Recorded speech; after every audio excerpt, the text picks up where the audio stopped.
Let's talk about it.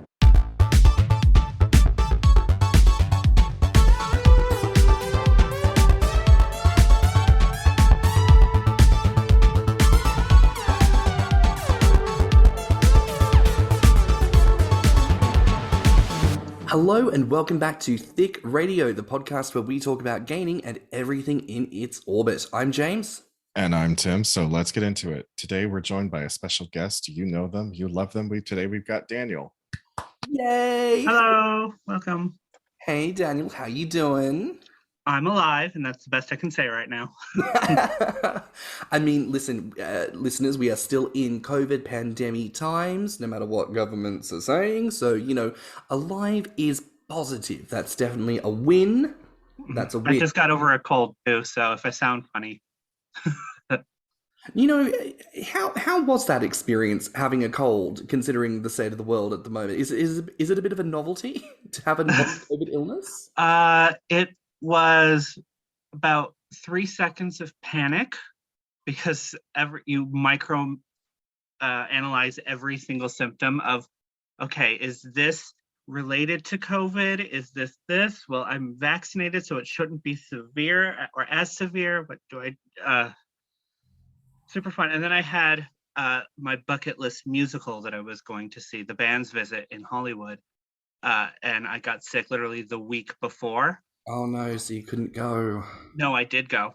I fought to get well, and I'm fully healthy. So I didn't spread it to family. I didn't spread it to friends. Everything's good. So what did you do? Just load up on a ton of like vitamin C and echinacea? Were you just like guzzling a gallon of orange juice and? Well, actually, as a theatre person, I'll take a stab at this. Was it perhaps cold black tea with perhaps some ginger and honey flavor? No, actually. It wasn't. I take cold meds very regularly, and I am very hygienic and stuff like that. So I laundered all my bedding, constantly clean, hand sanitizer, stuff like that. So I'm not perpetuating a cold, where if you like sit and stew with germs, it gets worse and worse and it just kind of lingers. Yeah. I get rid of everything. And so my colds last 3 days. So. Yeah. Wow, I really wish that I could adopt that, because when I do get a cold now, it's rare. I haven't gotten one in like 7 years or something like that. But when I do get one, I isolate. Like I'm the kind of person who's just like, leave me the fuck alone. I'm going to go to my cave with my blankets and my hot water bottle and my television and just don't talk to me. Fair. Very much the same. But I tried to be proactive so that way I'm healthy as fast as possible. I like that. Especially since my life is too busy and I have, things that I want to do. Well, what are you busy with? What kind of things do you do? Are they performance adjacent things, perhaps, Daniel? Just a little bit. I run my own theatrical company, so I am constantly being bombarded by messages from clients, from producers, from actors, from writers, as we put on shows all over the West Coast. So fun. And ladies and gentlemen, that is the topic of today's episode. We are talking theatre and performance. And before we really get into the episode, I do want to say this. As someone who has also done a lot of theatre in their time, I have noticed a staggering number of arts people in the gamer community. There are a number of singers and actors and dancers. Well, ex-dancers, they tend to be a bit too tubby these days to do much. But, they'll do a mean shuffle across the stage. But there's a lot of us, I've noticed. Mm-hmm. So, I mean, to kind of open things up, Daniel, has that been your experience? Have you connected with a lot of performance-type folk in the community? I do. In the community, I do find a lot of ex-performers, which makes me sad, because I think I don't care what size I am, you're not going to take me away from the stage. But not everybody has the same life goals, and that's okay. But I do connect with all the nerdy theater people that I love, and most of my Grommr fam is all theater people, stuff like that. So we'll just nerd out over musicals or fight, one of those two. I like that. I mean, listen, if you're too big for the stage, just become the stage. There's no such thing as too big for the stage. That is my belief. So There you go. Just get a bigger stage, bitch. You just have to make right. sure that the floor has been reinforced. You know, the Greeks invented like the open round theatre girl on a sort of stone platform. You know, if the wooden stage is not Yes. substantial, go to the old Greco-Roman theatres. You know, Right. make it work. Invent site-specific theater. You know, I don't always perform in traditional rake stages. I've performed in bookstores and tea shops and stuff like that. Make it work. You do not have to do theater in always a traditional stage. Make it work. Make it work. And I mean, that's kind of the vibe of theatre, really, isn't it? Because what you're doing is you're playing make-believe. You're playing dress-up. Yep. What is the purpose of a stage other than just an area in which you set the scene? It's a canvas. It's a canvas. And look, you wouldn't question the bookstore in, oh gosh, what was that one with Hugh Grant and Julia Roberts? You know, he walks up and spills the coffee on her and she's a famous actress.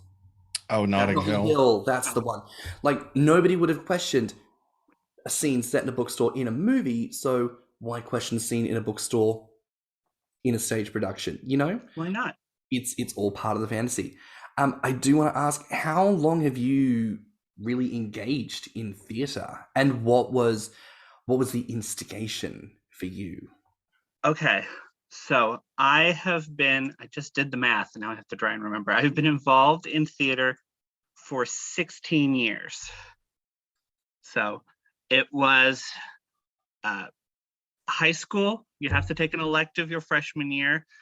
And I selected something else and I was thrown into drama as the elective. And I was kind of an accidental drama kid at first. And then I actually did theater and fell in love, you know, second one, basically. I had a fantastic drama teacher. So I've just been stuck in this world and I cannot get out and I don't care. Oh, I love that. You know, I think a passionate drama teacher will just change your life. They are, in a weird, well, maybe not so much a weird way. They're not like a parent. They're like a mentor almost. Yes. They really do nurture something creative inside of you. And because theatre and drama is kind of like, not to say base level, but, you know, you can kind of go from there and look at the potential of drag, and you can look at musical theatre and singing and specifically doing dance. And even if you're not an on the stage type of person, costuming, makeup, the production, lighting, sound, and even set design, moving through into painting and sculpting and all those other things. I think it really is, at least in our modern scholastic system, one of the best base things that you can put any kind of burgeoning child into, because they will just discover that artistic passion, and a good teacher will really bring that out of them. Absolutely. I agree with all of that. Oh my gosh. But so you got involved accidentally, which I love that, because you've always got, I feel, the two types of people in theatre. You've either got, for reference point for everyone, Rachel Berry from Glee, like, yes, kids who knew that they were born to be the star from the Glee. My mum says I'm talented, I've got a good voice, and she put me in Little Teeny Tiny Tots early modelling pageant. I was in a TV commercial when I was 2 minutes old, and, you know, there's that person. Dare you read me like this? No. And then you've actually kind of got the other category of people who somehow find their way into theatre. And I do feel that it's that typical theatre family vibe that snatches people really quick, because you spend so much time in rehearsals, and when someone drives, it's lifts to and from rehearsal, and you got to get food before and after. And then when you don't have money for a rehearsal space, it's going over to someone's house and it's rehearsing in the lounge room and then crashing on the couch and watching movies and having movie nights. And it's all those things where you just become this little unit so quickly, and then the show ends and your little family breaks up, and it is genuinely quite traumatizing. Yes. I say, if you want to make more friends, join a show. You do not have to act. You do not have to audition. You can just be, because we always need crew members and volunteers, because it takes about maybe 2 hours and you become lifelong friends, because you have to, because you're going to end up like dressing with these people this close to each other, like an inch away, and it's like, we have no shame, there are no walls, because there are no walls. I have to be here. 100%. Back when I thought I was straight and doing theater and being like, oh, I get to be in the area with all the girls because, you know, there's not enough room for a boy in a girl change room, so, you know, we all have to change together. And like, there's not time for any of that. Like, like you have to do a quick change, and like you're too busy doing your own shit to turn around and look at boobies. But also, the boobies aren't like out and free, girl. It is also very likely, depending on the show, outfit, period, and number, that they might even be taped down. So, like, I promise you, it's not that glamorous. It's fully just you're all there, sweaty, smelly, and just going, I'm really sorry, can someone pass me like the 15th can of like antiperspirant, and can someone like throw me the hairspray, and like you throw the one and you grab the other and you've done the hair and you just quickly do your face again, and then you have to go back out on stage and it's hands and it's all the smiles and it's up and it's energy and you haven't broken character and everything is fine. Nobody knows the stress and the drama backstage. How dare you narrate my life story like this? I miss theater. Can you tell? Didn't do it, bitch. Gosh. Well, I did move to the UK with the intention of being like, oh, I'm going to be that person who'll like, I'm too good for performing these days. I'll work a regular job, and then, you know, I'll come across someone who'll go, oh, you're actually really talented, and I'll go, me? You want me to be in a commercial? I haven't acted in so long. I mean, I could never. Where's my mark? Right. Where is the sound? Where is the camera? Where is? Do we need to touch up the face? Do I need more concealer? What do we need? You know, I haven't thought about that. No, not at all. No, not at all. You haven't practiced your Oscar speech in the mirror at all. Girl, every person, the first time they do a lead role, I promise you, they are stood in front of their mirror at some point, believing to themselves that somehow a talent scout is going to be at their school, and they're going to go, do you know what? Jennifer Coolidge thinks you're incredible, and she wants to sign you on as like her daughter in the next major film, and you're there like giving, or like, I want to say thank you to everyone. I want to say thank you to Taryn for being my really good friend, supporting me through all of this.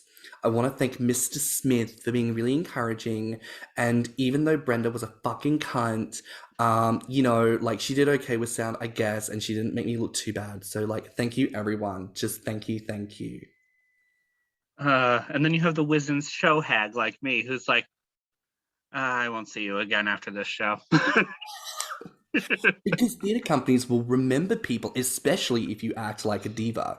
Oh, yeah. Remember you, and they'll go, oh, when you audition, we will miraculously cut you from the list. I don't know what happened to your name or your audition reel. It got lost in post. I'm ever so sorry. Try again next season. My parrot needed something to line its cage with, and your audition form was just there. And, you know, it's too hard to call you back and try to have you fill it out again. It just worked. Oh, my goodness. So here's a question for you. Mm-hmm. Outside of the things that you produce on your own, like let's just look at theatre. The typical theatre company, your local theatre company, looking through different scripts, looking to, oh gosh, why have I forgotten that word? Looking to tender, that's the word, looking to tender for different rights and roles and all sorts, Mm-hmm. Is there a lot of that specifically for plus size people? Specifically is where it gets a little bit muddy. Not a lot of scripts are written actually with bodies in mind. Not saying that there aren't. Like I recently read again Eugene O'Neill's Long Day's Journey into Night, and he is hyper specific in his stage directions on how these characters look, to the point I'm like, there's like 3 people on Earth that are going to look like this. Like, be a little bit more broad in how you want people to look. But a lot of more modern scripts tend to just stick to ages. So a producer, a director, a casting director, they could theoretically, if they want to, cast as many plus size people as they want. You know, the hard part is getting them to want to. So, but that I find more with straight plays, musicals is a little bit more rigid and less favorable. I mean, you think of if you try to think of notable plus size characters in musical theater, I mean, like the first one that pops in my head is Tracy Turnblad from Hairspray. I was going to say it's like most of like the women role. In fact, almost all the women roles in Hairspray. Tracy, Edna, Motormouth Maybelle. Yep. And yeah, like in terms of people who we know descriptively are plus size, it kind of starts and finishes there in terms of mainstream musicals. As you say, you could cast someone to be bigger or smaller for the most part, but the likelihood of that outside of requirement is not very likely. Not very likely. I'm betting that it... No, go ahead. Sorry, I was going to say, I'm betting it happens a lot more in opera because that's just about the voice. Really has nothing to do with how they look. Opera's very open. So. Yes, opera is all about the talent, and you'll know that it's all about the talent because if you ever meet an opera person, they will never not tell you that they are extremely talented. True facts. They would never stoop to do something as stupid and silly and disgusting as musical theatre. I can't believe what Gilbert and Sullivan have done to the idea of music. Patter songs used to be something glorious done operatically, and now they're just something campy. I am the very model of a modern major general. How very dare you, sir? I will never do that. I do the arias, and I perform on the main stage. I am a soloist. I'm not an ensemble. Is it I'm bad glad I haven't that... met a lot of those. Is it bad that my favorite Gilbert and Sullivan is the Mikado, despite the fact that there's no Asian people ever cast in that? No comment. So here's an interesting one, right? Because you've got, for instance, oh gosh, and I just had the name of it and it's gone out of my head. They do that song. No, it's Thoroughly Modern Millie. Yes. That's an example of a show where there are Asian characters that are never played by Asian persons, and their entire thing is to make horrendously stereotypical Asian noises, as is their direction, and that's problematic. That's very problematic. I think there's been a lot of that over the years, and I think yes, it's a hard one in theatre because, to a degree, by virtue of purchasing show rights, I will therefore put on this musical. There isn't actually always a lot of wiggle room to clean up those sections. And you tend to get theatre people who fall into two camps. You get theatre people that aren't particularly precious. They don't mind that it'll be changed. They think that's a great thing to do to showcase more the art and the talent rather than go the thing. And then you get the category of people who go, even though it's inappropriate, it was written in the 40s and that was the way they did it and that's how we should do it today. The fact that they would change this is stupid, blah, blah, blah. You know, so. Yeah, but with that one specifically, it's worse because, you know, some of the character names are really, really bad, like Pity Singh and Pooh Bah and Yum Yum. Like those are names that you can't really get around the racism. But God, I love that musical. No, the only examples of like a stereotypical race-related name that I think is brilliant and should be approved of is a drag queen of color going there with her own naming conventions, because that, of course, is claiming and reclamation of insult, and it's owning it and its power and authority. It's not a scene in a Chinese laundry where they're trying to vaguely convey something in gibberish, because yes, why would they bother? So, you know, things like that are always touch and go. And for me personally, if the opportunity for a show comes along where there are those elements, I myself do tend to avoid it. Just because, for me personally, I would never want to find myself in the position of questioning. Because even though you're just the actor, you don't necessarily get to make that choice. You're still the person performing it. And a lot of people do place the onus and responsibility on you for being the one having done it. So, yeah. Things like that worth considering. The other thing I was thinking of recently, and we're going to do an episode on this specifically because they're making a film about it with Brendan Fraser I wondered if you were going to bring that up. Yes. For anyone listening who doesn't know, it is a play by, I believe it's Samuel D. Hunter, called The Whale. And it is an extremely problematic show, which Problematic. In its summation is a homosexual I can't remember if he's ex-Christian, ex-Mormon. He's more ex-Mormon. Homosexual ex-Mormon who has a wife and family, leaves them to become an out homosexual and finds a partner. And this all happens before the play plot. But then his partner dies, and I can't remember if it's meant to be HIV/AIDS, but, you know, he's dead for some reason, and I think that's the inference. And then what he does is he eats himself to being over 600 pounds, and he's like laying in his own filth, in his home, on his couch. Obviously, because of the size of him, all the actors who've had to portray this character so far have had to wear horrendous fat suits. And I believe the ending of the play is him coming back to Jesus before he dies from heart failure. Yeah. Yeah. Woof. Yeah. Not a play I ever want to pick up or see or spend money on. So that's getting made into a film by Darren Aronofsky. There's obviously a lot of conversation around, you know, like why it's seen to be appropriate, apparently, and all this other kind of shit. But like, there's literally an interview with Samuel D. Hunter where he's talking about like why he made him to be fat. He's like, yeah, it just seemed like the most logical coping mechanism, like when someone in your life dies, and, you know, it's such a visual and visceral thing that the audience can understand, you know, as a thing to be helped and cured. And I'm just sat there like, oh wow. Whatever happened to alcoholism? You know, like, I'm looking at Samuel D. Hunter, like, I'm not trying to be nasty, but if I could curse you with immobility of obesity, I think that would be glorious. Wouldn't that just be... Go there, sis. Oh.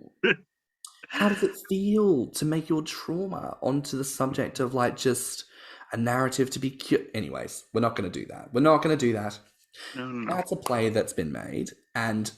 obviously, with its plot, we're not fans of it.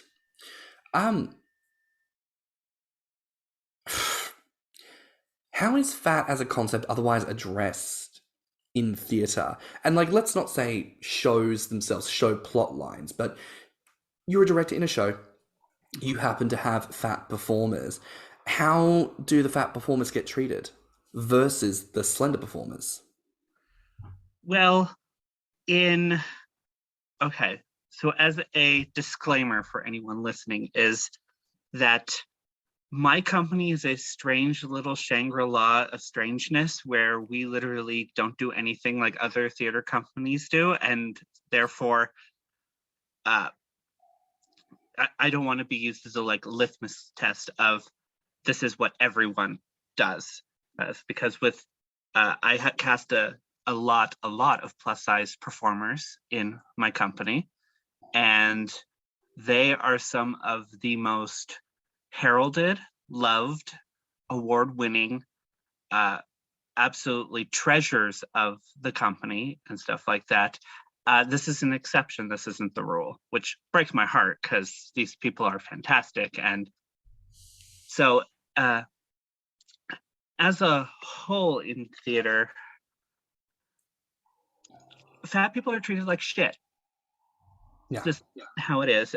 One thing that was really interesting in how you were talking about The Whale, and it kind of just came to me, is that fat people and fat in general is treated as an identity, but not respected as an identity. So you will get all of the like phobia that you would probably get with like homophobia and racism and stuff like that. They will treat you shittily as if that somehow this is a horrible identity, but however is not respected as an identity because it's seen as a personal choice, as bad as like saying being gay is a personal choice, which as we know it's not. Yeah. So it's having all of the ugly baggage that comes with something that is seen as an identity, but without any of the consequences that comes of being treated as such. So, you know, it's okay to hate on these people. because it is not actually an identity, but we're going to hate them as if it is some kind of very deep personal identity, which is just insanity in and of itself. So it's definitely a comment that gets made a lot, that the sort of distinction between fat phobia and a lot of others is that fatness is treated as a moral issue. Yeah. You know, the root of why health is preferenced over their humanity is because it's seen as such an abhorrent smear and mar against humanity, that for you to be fat means that you sacrifice your right to humanity and human treatment, that therefore you must be treated as such. So it's quite a frustrating observation, but also as gainers to experience. I mean, as time goes on, do you find yourself intentionally casting more plus size actors or writing in roles for plus size actors? as again with my company, and when we produce our own original material, I don't go for body descriptors because that's not always what I'm looking for. I go for character relationships, and I usually listen to voice and emotional range. And if you've got it, you've got the part. Anything that has to do with your body, with like costuming and stuff, that comes after your cast. And I will just cast who I think is right for the part and not care. But in terms of a script I'm currently writing right now is inspired by my family. And I am hyper specific on body types because it's my family, but I also wanted to see, this character is in her 60s and she's not thin. I don't want this like glamorous Miranda Priestley type character because that's not her character. It doesn't make sense. And I want to see a leading plus-sized woman in a great family drama because I don't see a whole lot of that. And I'm like, and it's inspired by my mom, and my mom is not a twig. So I want to see that character, and it's specific. This is important to me. I want to see that in there because I don't see it anywhere else. And it bothers me I don't see it anywhere else. I can appreciate that. I mean, I think there's something to that. Like, representation in the media is often the most important thing and the biggest push for acceptance for different minorities and in minority spaces. So even in theatre, as much as it's maybe not something that's so widely attended and maybe treated as such an authentic representation of modernity, I definitely think there's something to be said about presenting opportunities for people and being intentional with finding people who, yes, they can do the role, but also maybe they're a bit larger, and maybe because they don't look like the typical person, you don't have all this expectation built up into the look. In fact, because they maybe don't look at all what you would expect to see of this typical blonde, thin, young, etc., because they look the way they do, you can't have an expectation. So therefore, when the characterization comes, it hits you so much more because they're just coming at you with that raw talent. It's not in the look, right? In the actual personhood, which is truly the main skill in acting. That's not to admonish costuming, makeup, and all the rest, but the main thing an actor brings is the character. And if you can't bring a character, that's... Yeah, you could dress up a clothes hanger, but it can't read the part. No, you can dress up a clothes hanger, but it won't throw itself onto the floor and then pull Christina out of bed and throw her... I knew you were going there. I knew you were going to go there. Now, I think that would be a great role for me, is to play Mummy Dearest. But would you play it as, like, would you do Joan research? Would you try to do Joan, or would you do Faye doing a caricature of Joan? I think it depends, because I think I would want to do a fair portion of Faye doing Joan, because I think that's how most people today now know of Joan, is this done away version of Joan. So it'd be a lot of just snatched back face lines and just scowling, just Why are you always looking at yourself in the mirror? I should have known you'd know where to find the boys and the booze. Christopher, Christina, damn it. See, I would want to be Christina in that and upstage the Joan. There's the challenge. Okay. and make everyone go, gosh, Christina was so good that it made the person playing Joan Crawford just absolutely terrible, and like steal all the thunder. I'd love that. But then who would Tim could be Barbara. Only if I got to play her. Like, so I showed James All About Eve, and he really loved the character actress that plays Betty Davis's secretary. He's like, that's you. And I'm like, so if I could play Barbara like that, yes, then I'd be, or Carol Ann rather, the personal assistant. If I could be Carol Ann but play it like that character in All About Eve, I'd totally do it. Be like, are you going crazy again? What's wrong with you? Like, are you drunk? I tell you a sad story. You're like, what a sad story. Full of everything but the dogs nipping at your heels. At your heels. You know, just, oh, how awful. You know, I would love that. I'd love an opportunity to bring out my Jennifer Coolidge. I think that would be so camp and so much fun. We'll redo Legally Blonde, and maybe we'll do like Legally Ginger. Yes, I'll be the Elle Woods, but as Jennifer Coolidge, if Jennifer Coolidge had to play Elle Woods. There we go. Is this a low viscosity rayon? With a top loop half stitching on the hem? You can't have a top half loop stitching on low viscosity rayon. It would snag the fabric. And I know you didn't just get this then. I saw it in last year's Vogue. So if you're going to try to sell it to me for full price, you got the wrong girl. You're already sold. I can see it in your eyes. I'm already like, okay, so I've got that. So what do I need now for this show to happen? It's like a Peaches Christ production. Oh my God, yes. So, to clarify for the listeners, are you yourself a gainer? I am. You are a gainer. And you don't just do the backstage production stuff, you also perform on stage, correct? I have, yes, many times. Is weight gain during the rehearsal period a frustrating experience? Yes. It depends on the show, and it depends on how many hats I'm wearing at that time for me personally, because I end up often being writer, director, producer, publicist, and sometimes have to fill in as an actor because for some reason some actor decides that they can't do the show and drop out, and I make voodoo dolls of them. But theater is very intensive work that you kind of don't feel is work at first. And then you're like, wow, I've been on my feet for like 8 hours nonstop. Isn't this fun? I haven't had a chance to sit down at all. Well, obviously if I do musicals, it's much more difficult because dance kills everything.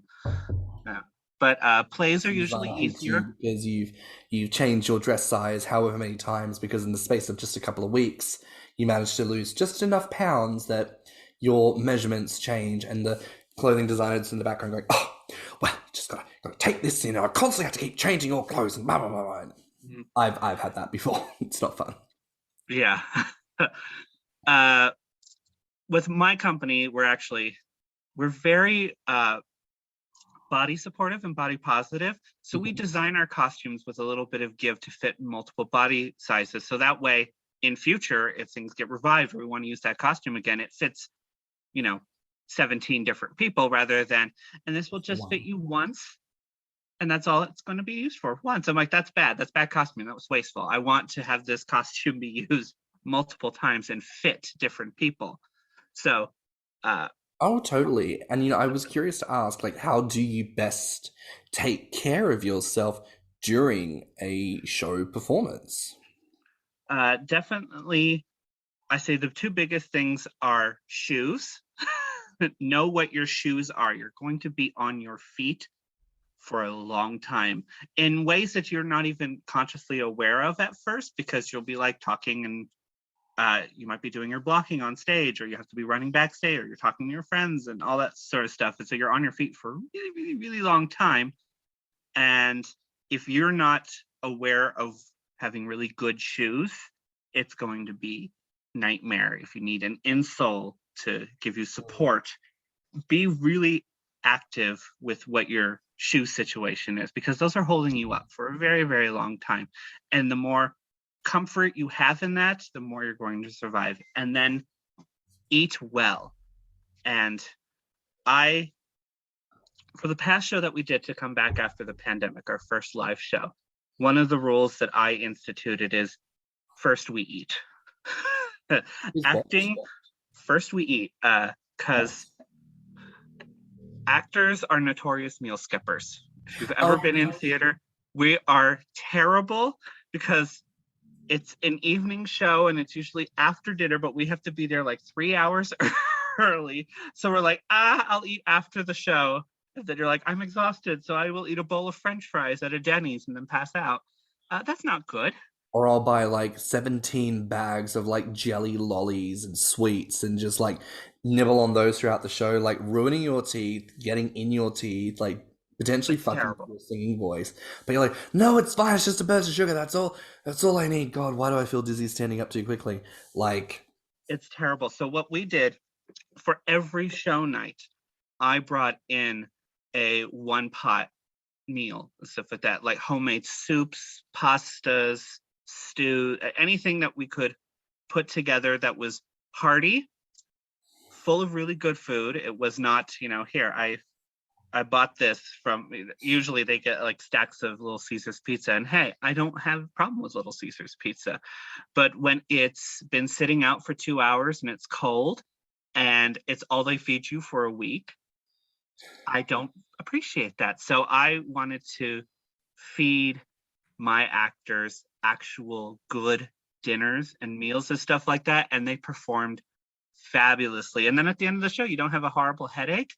You're able to clean up. You're in a positive mood and stuff like that. And I just think, take care of your body. And I'm not saying, stuff yourself like mad, as fun as that is. You just take care of yourself. Eat a good, solid, real meal. If you have to pack your own lunch or pack your own dinner, do that. But if you take care of yourself, you're going to be so much happier and you'll be able to perform better. You'll be in better spirits. And honestly, everybody around you who's not doing that is going to envy you because you're doing the right thing. So, Tim, Yes. you told me a story once. Okay, actually, I'm going to preface this with, I'll say this. Tim and I have had some chats where, like, Tim is not a performance person, apparently. No, I'm not. I'm really not. But then he'll be like, oh yeah, there was that one time that I walked across the stage during a show of Wicked. And I'm like, I'm sorry, what? Or like, there was this one time that I was like a dancer in like a boylesque thing. And I'm like, Jesus Christ. And then I'm invested because I'm imagining Tim with all of his Daria-isms just like putting on a show, and that visual makes me so happy. It's like in a showing of like Teen Titans. If they did that as a musical, you would be the perfect Raven. Yeah, I really would be.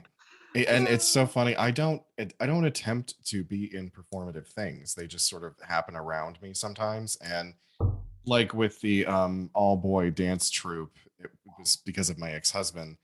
And oddly enough, so was the walk-on role in Wicked. So what ended up happening was Wicked was coming through town, and there was a special performance being put on by all of the actors who were traveling with the show. It was like a Christmas themed thing, and they were going to have an auction, and some of the prizes were things like riding in Glinda's bubble or going backstage and watching them paint Alphabet Green. Well, the biggest one was a walk-on role. And my ex-husband absolutely loved to drive up bids. Like he was one of those very pretentious, pompous people who, like, he would drive up a bid just to get, like, more money for something, and so he could look important. So he starts bidding on this ultimate prize package, and it keeps going up and up and up. It's over $1,000, then it's over $2,000, and it finally topped out around like 3,200 or something like that. And he was still bidding, and he's like forward towards the front of the stage, and I'm way in the back, and I'm trying to signal him. I'm trying to do anything to get his attention, to get him to stop, because I know we don't have this money. But he wins the bid. I don't know what he did. I don't know how many credit cards he maxed out, but he won. And then he comes to me and he's like, "Merry Christmas." And so he gave it to me, and it was a very fun experience to watch the whole show from backstage and actually get to walk across it in one scene and then participate in the final number. I wish that I had found out exactly how he paid for it, but it was one of those really awesome experiences that I'll never forget. But I don't, like I said, I'm not looking to be a performer. It just happens. I do have one ambition. If I have one ambition to perform anything, it is to be Ariel in The Tempest. That could be fun. So our challenge to you, dear friend Daniel, you need to create a show in which Ariel from The Tempest and Jennifer Coolidge are in the same space. I mean, I believe anything. That would be the weirdest Tempest ever if Jennifer Coolidge was Prospero. Yes. Okay. Now we have to make this happen. Unfortunately, I'm the sort of producer who loves that weird stuff. I'm like, okay, yeah, let's just do that. That's funny. I love that for you. You're the Peaches Christ of the Gainer world. God, can you imagine that final monologue if it were Jennifer Coolidge? My charms are all done now. Oh, my charms are all done now. And now I'm in the mood for a hot dog. Real bad. and then you have to walk on stage in like a hot dog costume, like and it's me, and I have to wear, like, you've seen Drag Race Canada, right? Yes. Like Jimbo from season 1, I need that size tits, and I'm just like as Jennifer Coolidge running around after this hot dog on stage, like, oh, come back, really just want a nibble. All right, so let me take notes so that way we can make this happen, because that honestly, it'd make me interested in Shakespeare again. I mean, I like Shakespeare, but after a while, everybody's so serious about it, and I go, it's a 400, 500-year-old play at this point. Do something, like, let's queer it up. Like, then you must not have seen the 16 billion adaptations of Romeo and Juliet, because I saw one called Private Romeo where it was set in an all-boys military school. Oh, have fun. So after a while, I'm just so sick of it. I'm like, I don't care anymore. No, I totally get that. It reminds me of this one meme I saw that was like, oh, this would be hilarious, at the idea of A Winter's Tale with the bear being set in a gay bear club. I'm like, I want this now. I want this. This would be great.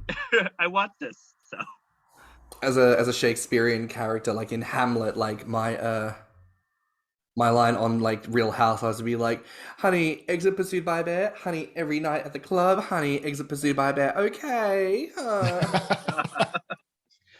Okay, but now you have to do that. Just one. Coolidge voice.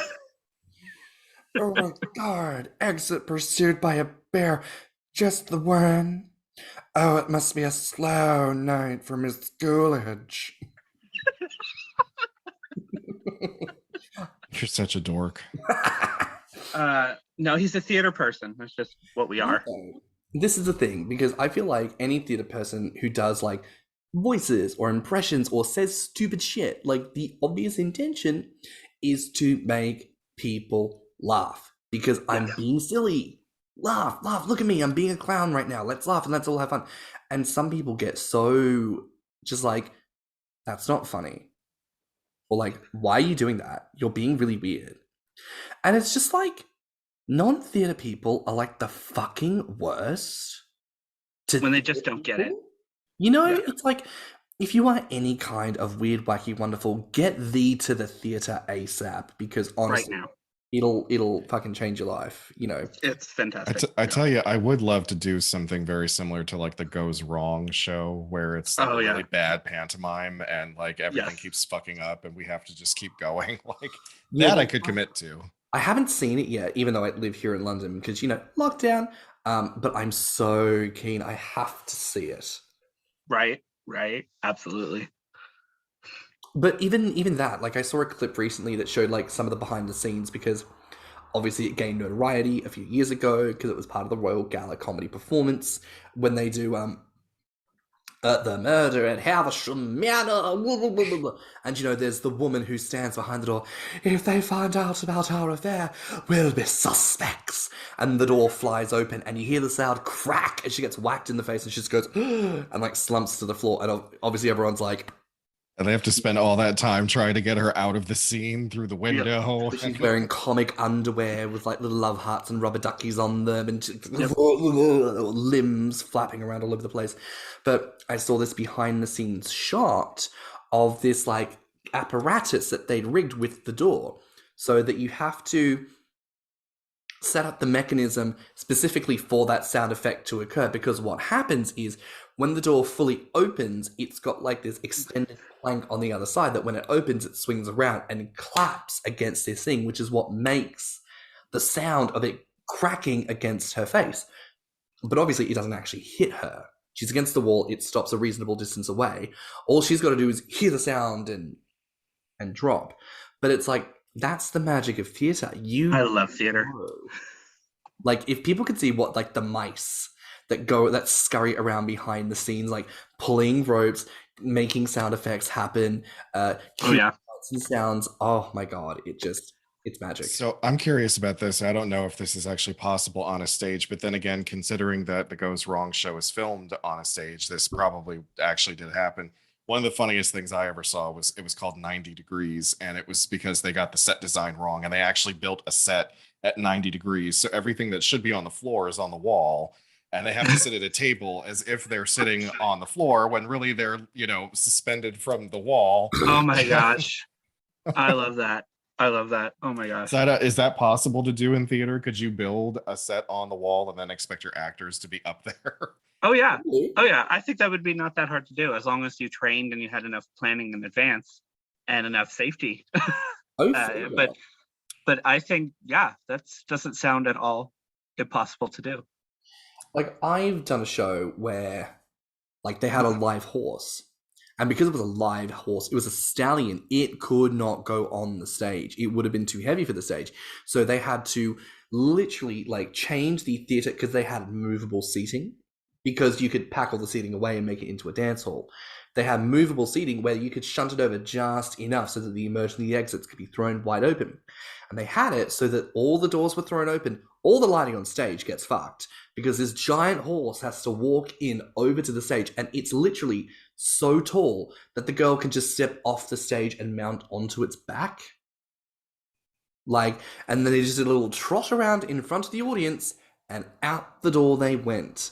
Like, it's amazing what people can make happen with theatre. Right. But they do say in theatre, never work with pets or kids. Animals, children, or drag queens. I just love talking about theatre. But one thing I love more than really good theatre is really bad theatre.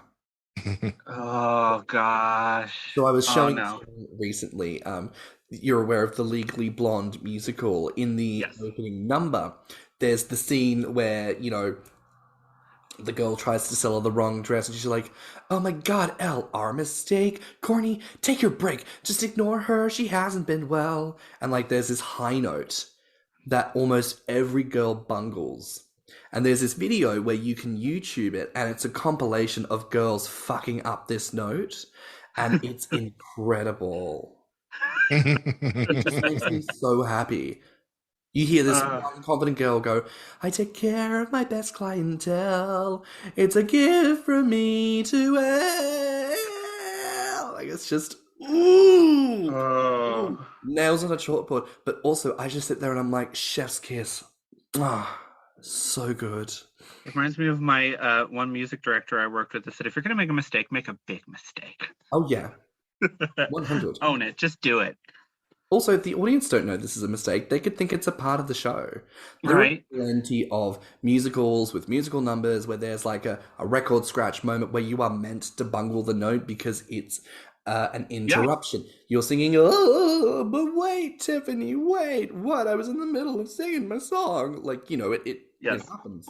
A really good actor can sell a mistake or any kind of perceived flaw, because sometimes I don't consider a flaw, because I have an actress who's a phenomenal character actress. And she has a speech impediment. She has a noticeable stutter when she speaks. She's so good. I don't care about her stutter because I don't care. I'm just that kind of director. I'm like, you're just such a fantastic actress. You're going to be a lead because you just did a fantastic job at this audition. Audiences are convinced her stutter is fake. Oh, I love that. they think that it's part of her character because she's such a good actress. And there have been theater companies that would not cast her because of her stutter. And I'm like, but you're not hearing the actress. You're interrupted by this thing that, as she rehearses, it smooths out because she gets more comfortable with the roles and the lines, stuff like that. So it's like barely there, but you're like bothered by it because you're strange. And then I put her in a major role and she wins like every award, and everyone thinks that her stutter is fake because she's so good. Because she's And just then they're like, you're just fantastic. And I'm the only director that sees that for her, which frustrates me. Have you ever personally had a costume mishap on stage?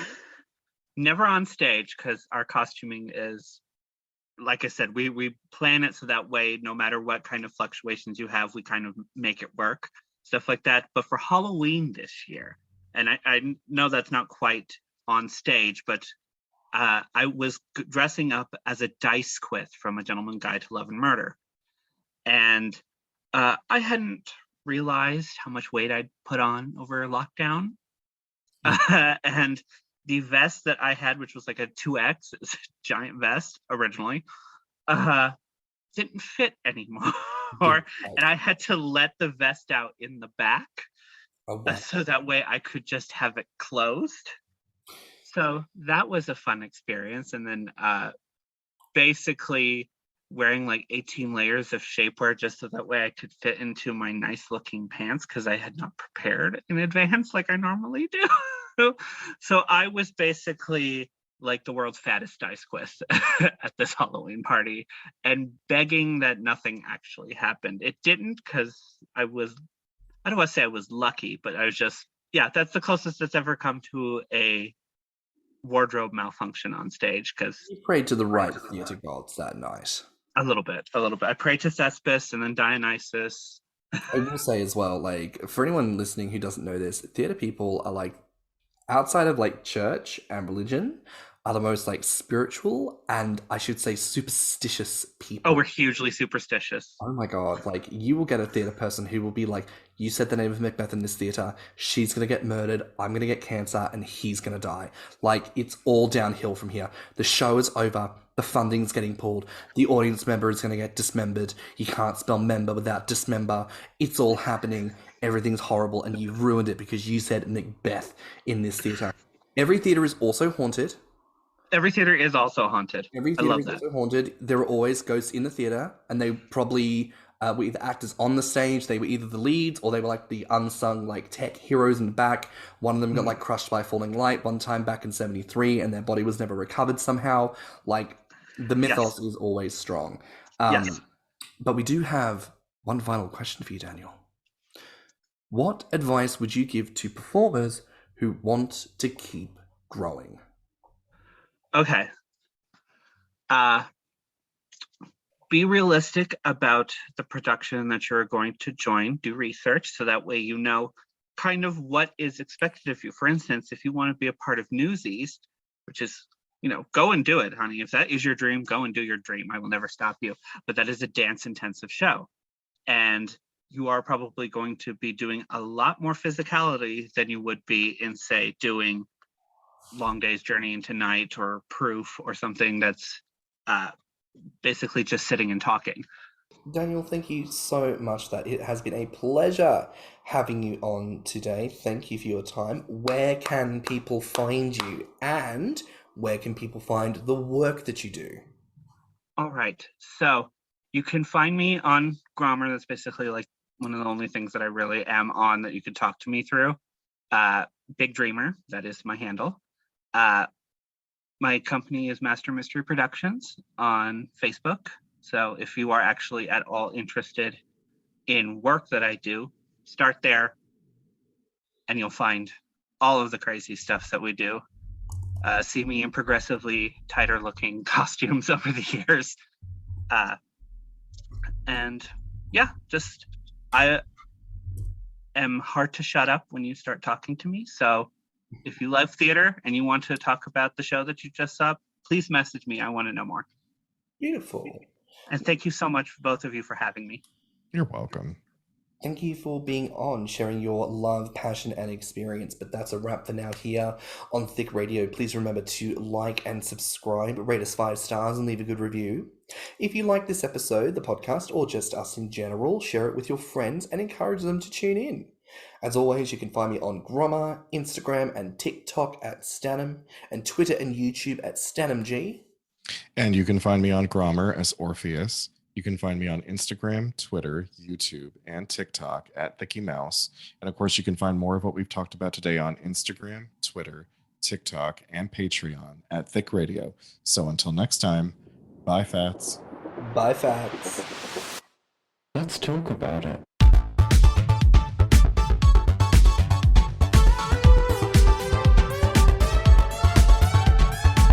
Thicc Radio is a Patreon and Enter app podcast produced by Stan and Thicky Mouse. Mixed and mastered by stannnum. Our artwork is provided by Logitu. Our theme song is provided by Spotify Cream.